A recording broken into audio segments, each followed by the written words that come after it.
Watch right now on the Front News Project. The destruction of Russian aviation worth $100 million.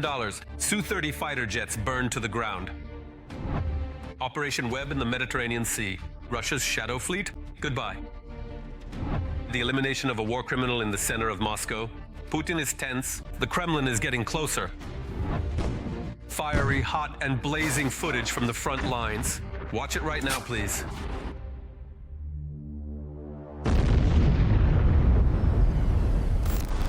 Greetings, this is Vladimir Timoshenko, and let's get straight to the main news.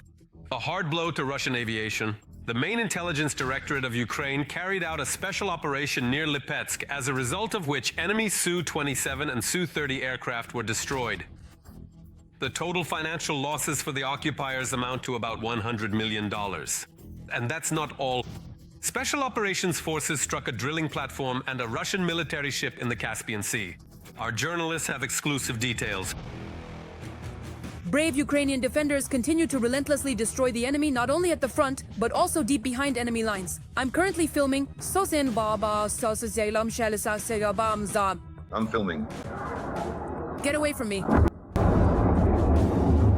The Ukrainian Special Operations Forces have their own tactics. They skillfully attack Russian ships in unexpected locations to confuse the enemy and prevent them from reacting. The Caspian Sea, the patrol ship Okhotnik, which the Russians used for security and patrols, was only able to shoot down a few drones. All of this happened near a drilling platform at the Filanovsky oil and gas field, which was also attacked by Ukraine. And while the Russian Ministry of Defense makes loud statements about shooting things down, military facilities in the Russian Federation continue to burn. A large fire broke out at a military airfield in the aggressor state's Lipetsk region. As a result of a successful sabotage operation, 2 expensive Russian Federation combat aircraft, a Su-30 and a Su-27, were destroyed.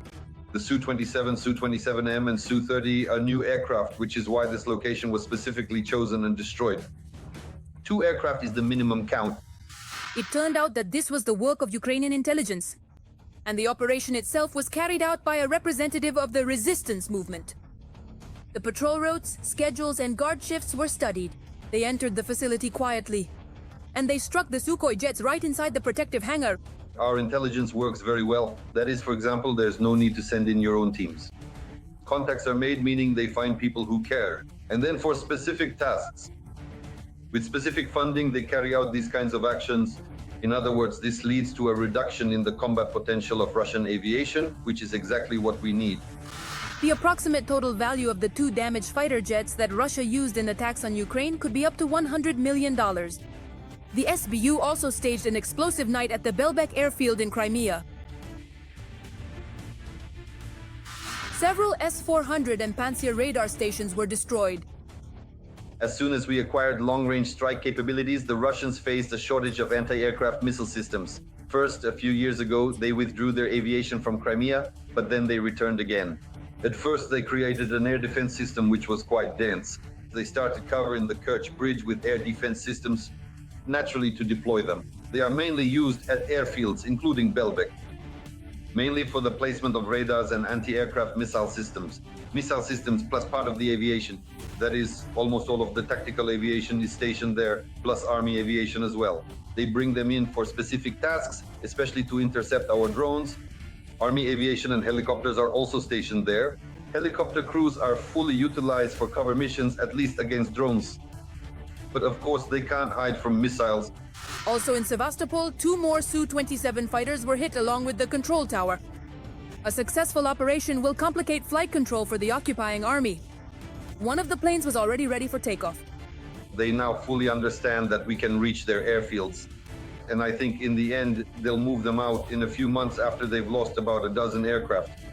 They will once again withdraw their aviation from Crimea, moving it back to mainland Russia. No less than 5 explosions were heard in the Krasnodar region. Residents heard the hum of engines in the sky from passing drones and saw bright flashes. After a series of explosions, authorities reported a fire on a pipeline.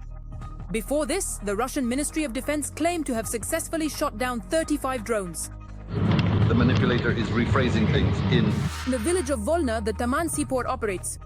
In Taman, there are terminals for transshipping petroleum products and liquefied hydrocarbon gas. In the village of Volna in the Temryuk district, as a result of the drone attack, 2 piers and 2 vessels were damaged. Operational headquarters of Krasnodar Krai. the authorities of the Russian Federation stated that the fires broke out on the piers. The area of the fire ranged from 1 to 1,500 square meters. A series of explosions was heard near the oil refinery in Slavyansk-on-Kuban, which had already been attacked a couple of days earlier. Ukrainian defenders are doing everything possible to inflict as much damage as they can on the aggressor's army. They are aided by resistance within enemy territory, which is effectively opposing the Putin regime and wants to stop the war. And now here's another very important topic. Putin's army will attack the Baltic countries and carry out separate strikes on Poland. This is the forecast from Ukraine's Chief Intelligence Officer Kirilo Budanov. Want more details? Here they are. As early as 2027, Russia may attack the Baltic countries and attempt to occupy them. Such a statement was made in a recent interview by the head of Ukrainian intelligence, Kirilo Budanov. According to the main plan, the Russian Federation was supposed to be ready to begin actions in 2030. Now, the plans have been adjusted and revised to shorten the timeline to 2027. Reuters also wrote about a similar scenario and timeline in recent days, citing its sources in U.S. intelligence services. According to 6 sources familiar with U.S. intelligence information, U.S. intelligence reports continue to warn that Russian President Vladimir Putin has not abandoned his goals of seizing all of Ukraine and reclaiming parts of Europe. According to the sources, this view largely coincides with the opinion of European leaders and intelligence agencies that he is eager to seize all of Ukraine and the territories of former Soviet bloc countries, including NATO member states. The so-called special military operation has been going according to plan for the 4th year now. There have been no significant successes and the sanctions keep increasing. Russians are getting poorer and poorer, so the Baltic countries as a new enemy, the perfect option. Why the Baltic countries? Because Russia can no longer achieve a strategic military success in Ukraine. But the Baltic countries are small and pressed up against the sea, so logistics play a much smaller role there. And accordingly, the opportunities to destroy that logistics and Russia's vulnerabilities are much less. There's no need to drive tanks across the entire country. Previously, Moscow had planned to attack the Baltic countries in 2030, but now the timeline has been shortened. In addition to Latvia, Lithuania and Estonia, according to the Kremlin's plan, Poland is considered solely as a target for strikes during the military campaign, not for occupation.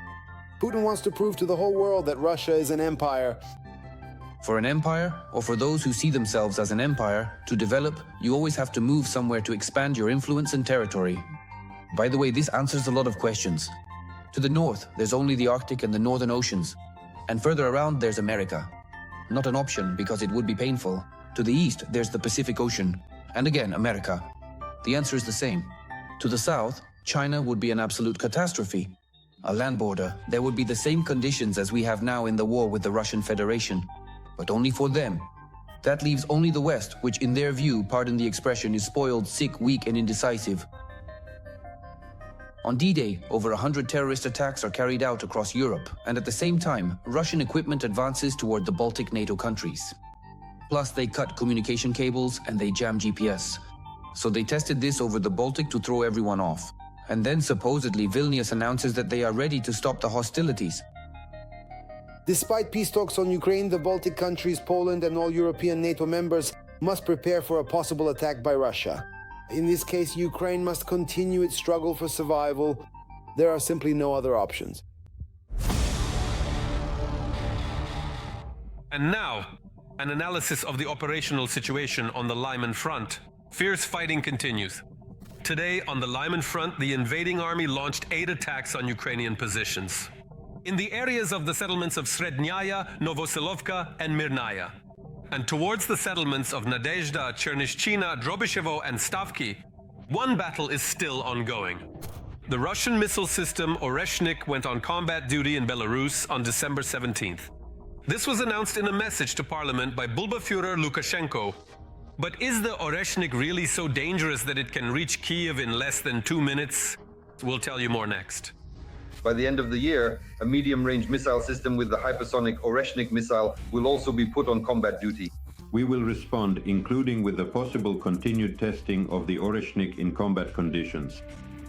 Putin has been talking about his massive Oreshnik for a long time and at length. But now the missile is being mentioned not only in Kremlin speeches.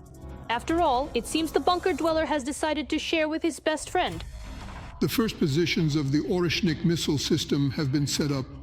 We've had it ever since yesterday, and it's now commencing its combat duty, effective immediately. And now, interestingly, it's Minsk, not Moscow, announcing that the missile is going on combat duty.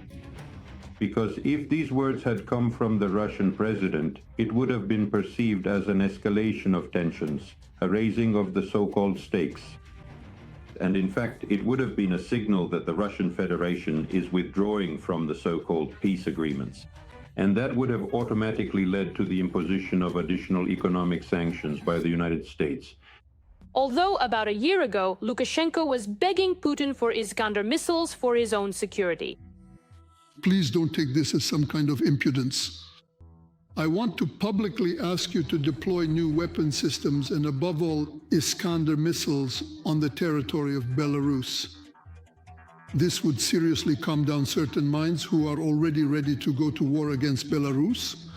So did Lukashenko really manage to convince Putin to hand over the weapons to him after a year? Or is it not that simple here either? This exists solely in Lukashenko's own imagination. There is no objective evidence indicating the redeployment of these strike systems, let alone their placement on the territory of the Republic of Belarus. Lukashenko's statement, of course, sounds serious. But in reality, the missiles aren't there. And now, it all increasingly resembles a performance. But why are they putting on this show? We can say that this is no longer a coincidence. Accordingly, these are clear attempts by the Russian Federation to exert significant military and political pressure on various European countries in order to effectively block the crucial issue of possibly seizing frozen Russian assets in favor of Ukraine. More than a year ago, Russia struck Dnipro with an Oreshnik ballistic missile.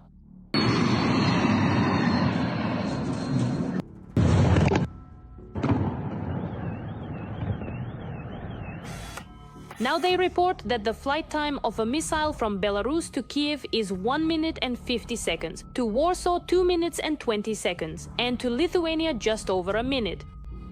Notice that the flight time is not just to Kiev, but mostly to European capitals. It is precisely this point that the Russian side is promoting. This makes it clear that the Russian Federation is simultaneously putting pressure on both Western countries, primarily its European partners, and Ukraine at the moment when Ukraine is expected to sign so-called peace agreements. Specifically, this refers to territorial concessions from our country. Another telling point is the serial production of these missiles. As is well known, it does not exist. Oreshnik is an experimental weapon system of the Russian Federation. In other words, there is no talk of scaling up production at all, let alone on a scale that would allow the Russian Federation to deploy it on the territory of the Republic of Belarus. According to the Main Intelligence Directorate of the Ministry of Defense of Ukraine, the Russian Federation has between 4 and 7 of these weapon systems. And while the bunker and potato kings are busy playing games with moving equipment around, Ukraine is making sure that there will be no equipment left in Russia at all.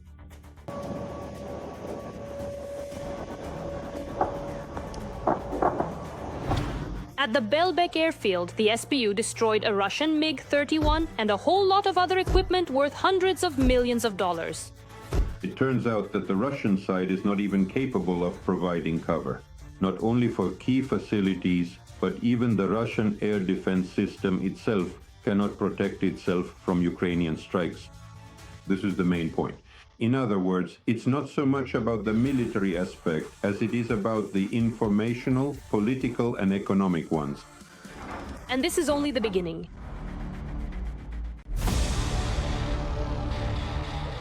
And now we move to the much-suffering Pokrovsk direction of the front, which for several years has been a true hell of war. In the Pokrovsk direction, since the beginning of the day, Russian occupiers have made 33 attempts to push back our soldiers from their positions in the areas of the settlements of Mirnohrad, Rodinskaya, Pokrovsk, Rivne, Kotlina, Udakhnaya, Molodetskaya, Filia, and in the direction of Suketske, Grishin, Novopodgorodnoye, and Novopavlovka. 3 clashes continue. Yes, in the Pokrovsk area. Russian troops are attempting to undermine the defenses, force maneuvering battles, and create the threat of a outflanking of the Ukrainian troop group. The defense forces hold the lines and simultaneously carry out counteractions. This was stated by Yevhen Losichuk, commander of the 7th Rapid Response Corps of the Air Assault Forces. Details of what is happening right now on the line of contact are in our military review. The Kremlin is launching a new special operation aimed at terror.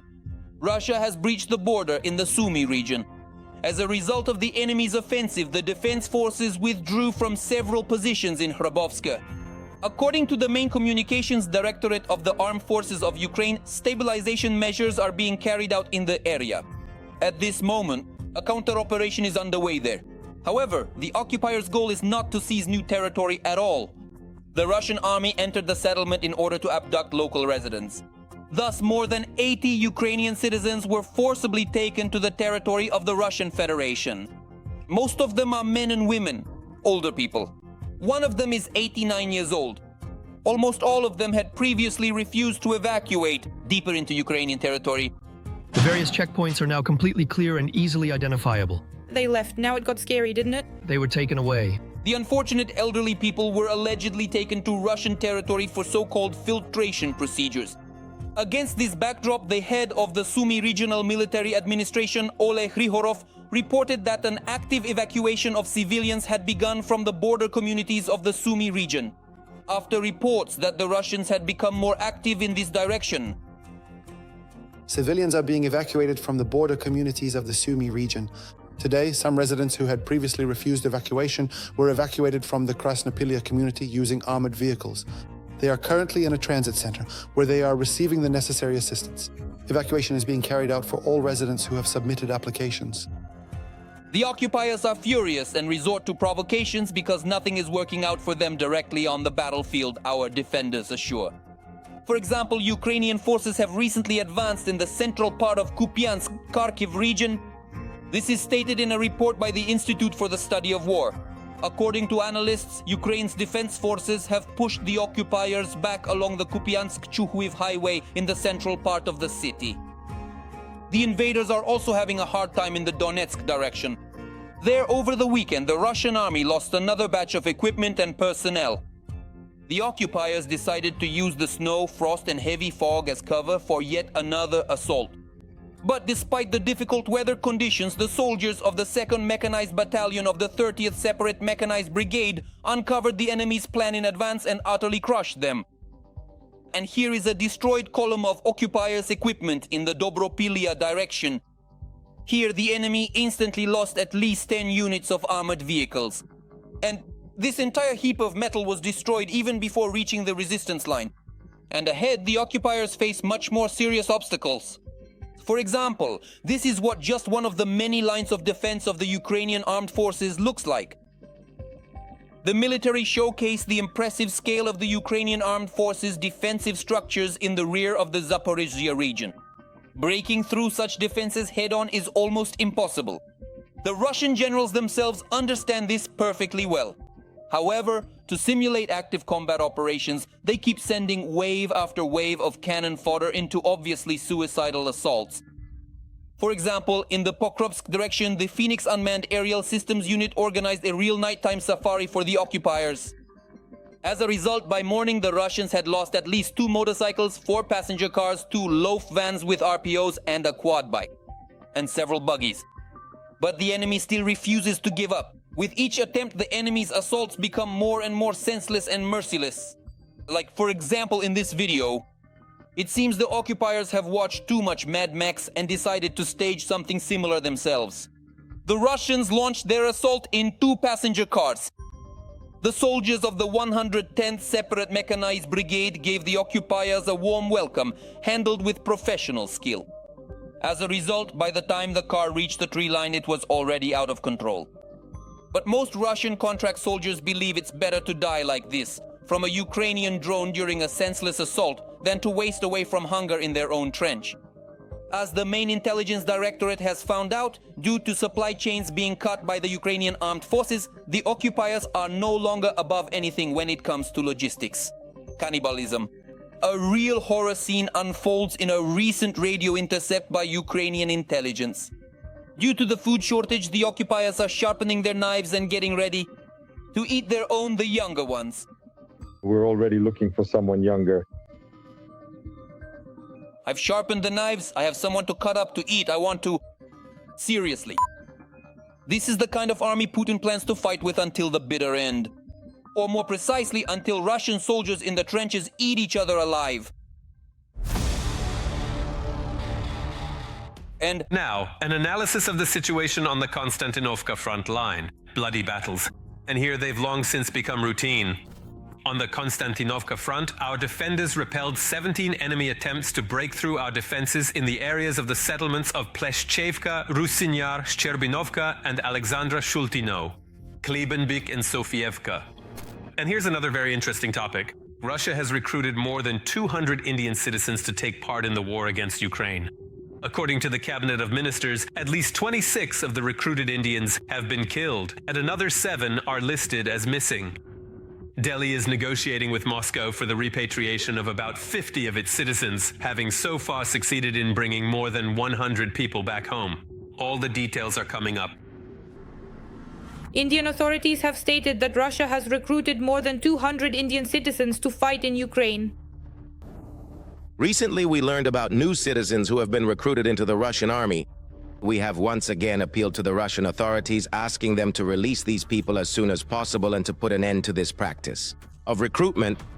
Once again, we urge everyone to stay away from offers to serve in the Russian army. According to official data, 26 citizens have already died in the war and another 7 are missing. Dozens of appeals from Indians begging to be saved from the meat assaults are appearing online. We were given an ultimatum. Sign the contract or face 10 years in prison. We were deceived into thinking we would be working in the kitchen, but now they're sending us to our deaths. There are 9 of us men. We ended up trapped in the Russian army. We're being treated badly. They feed us only bread and water and force us to go to the front lines. Indian Prime Minister Modi personally asked Putin during negotiations to allow Indian citizens to return home, and the Russian dictator promised to release all of them from service. We informed our command that the Prime Minister of India is negotiating with the President of Russia for our release, but they don't want to listen to us. They're sending us to the front lines. Many here have already died. Some were even sent back, and now the survivors are telling about the horrors of serving in the Russian army. We were forced to take up arms. We weren't allowed to sleep. We were constantly threatened. I lost all hope of ever seeing my parents' brothers and sisters again. According to the Russian authorities, Indians joined the service voluntarily, but that's certainly not true. We had no idea that there was a real war going on between Russia and Ukraine. My brother was forced to sign a contract that was entirely in Russian. He didn't understand a single word of it. At one point, a gun was held to his head and he was told, either you fight or you'll spend 10 years in prison. The Russians have created entire networks of recruiters who promise high-paying jobs, for example, in construction. But newcomers are immediately sent to the front lines. The agent also told me that I would be doing loading and unloading work. But when I arrived at the address, I saw military personnel there. I told them that I didn't want to serve in the army. They threatened me, saying that if I didn't sign the contract, they would kill me. After that, they gave us a training that lasted only a few days, and then sent us to the front lines. Putin publicly takes pride in cooperation with India in the defense sector. And of course, he would like India to take Russia's side in the war with Ukraine. And of course, I would like to mention that Russia and India have traditionally cooperated closely in the military technical sphere. For more than half a century, our country has been helping to equip and modernize the Indian Army, including air defense forces, aviation, and the Navy. Overall, we are certainly satisfied with the results of the negotiations that took place. But Prime Minister Modi insists that India is a peaceful country. They are against war and will never support Putin's expansionist ambitions. India stands for peace, as we have done from the very beginning. We warmly welcome all constructive initiatives, all dedicated efforts to find a truly peaceful and a lasting, long-term resolution to this significant issue. India has always been ready to support such efforts, and we will also be ready to assist in this in the future. All that's left is to deceive Indian citizens into going to war and pretend that this in no way damages diplomatic relations.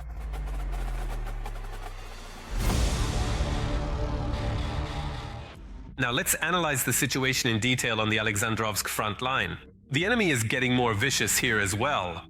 On the Alexandrovsk front, since the beginning of the day, our defenders have repelled 7 enemy assault actions in the areas of populated settlements: Voronoye, Rybnoye, Zlagoda, Privolnoye, and toward Iskra, Vishnevo, and Alexeyevka.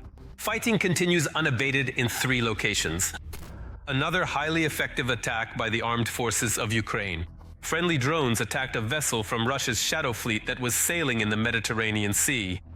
Yes, this operation took place 2,000 kilometers from Ukrainian territory. There are reports of casualties and in particular the possible elimination of Russian GRU Major General Andrey Averyanov. Want more details? Please. On the night of December 19, the Defense Forces carried out a drone attack on one of the tankers from Russia's shadow fleet, which was in the Mediterranean Sea. This was reported by one of the Telegram channels, citing Russian sources. We are clearly demonstrating that we possess the undeniable means to utterly destroy. Russian ships, they can strike anywhere, whether it's blowing up a Varshavyanka-class submarine or tankers in neutral waters. Russian ones. In other words, we're showing that the fleet, which was once almost dismissively called the Mosquito Fleet, is proving its effectiveness today, and we will see the results. I think this is just the beginning. There's more to come. According to preliminary information, as a result of the strike, 7 people were reportedly wounded and 2 more killed. Among those eliminated was GRU General Andrey Averyanov. He was an officer of Russia's Main Intelligence Directorate, one of the department heads. He was in command of a military unit, number 29,155, but that doesn't mean anything. Most likely, this is the unit that was specifically engaged in sabotage operations. According to media reports, Averyanov is known for shadow operations, espionage, and sabotage in EU countries. Averyanov has consistently carried out numerous highly confidential and exceptionally complex missions, critical operations that President Vladimir Putin himself personally assigned to him, demonstrating a profound trust in his capabilities and discretion. This is connected to such mysterious circumstances as the poisoning of the Skripals, the explosions of depots in the Czech Republic, in Bulgaria, and several others.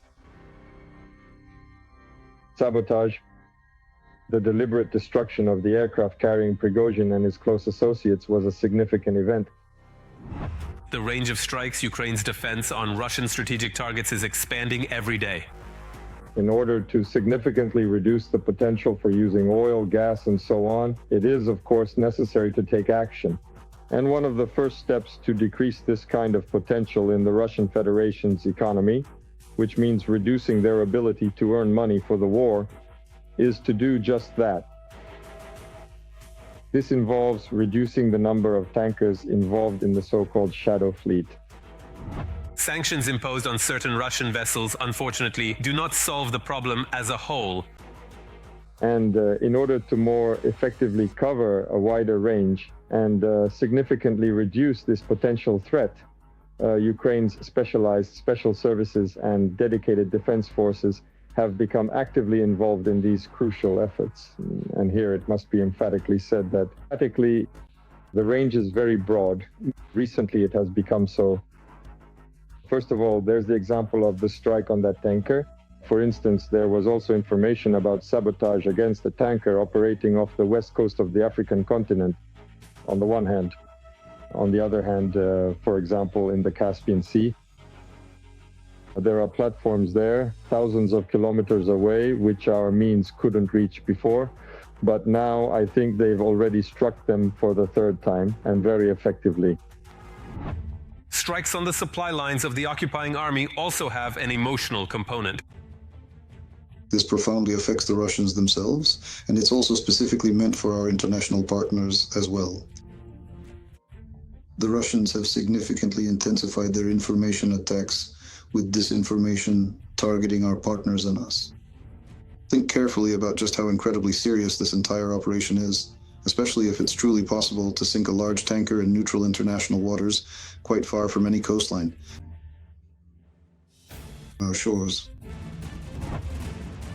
A day before the tanker strike, on December 18th, Ukraine's security service carried out another successful strike, worth several $100 million.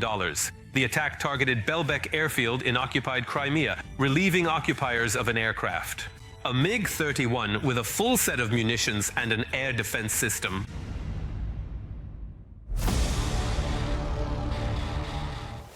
That's all for today, but very soon on the Front News program, there will be new, unique reports from our journalists from the hottest spots of the war, gathered so that you know the truth. This was Volodymyr Timoshenko with you. Take care of yourselves and your loved ones.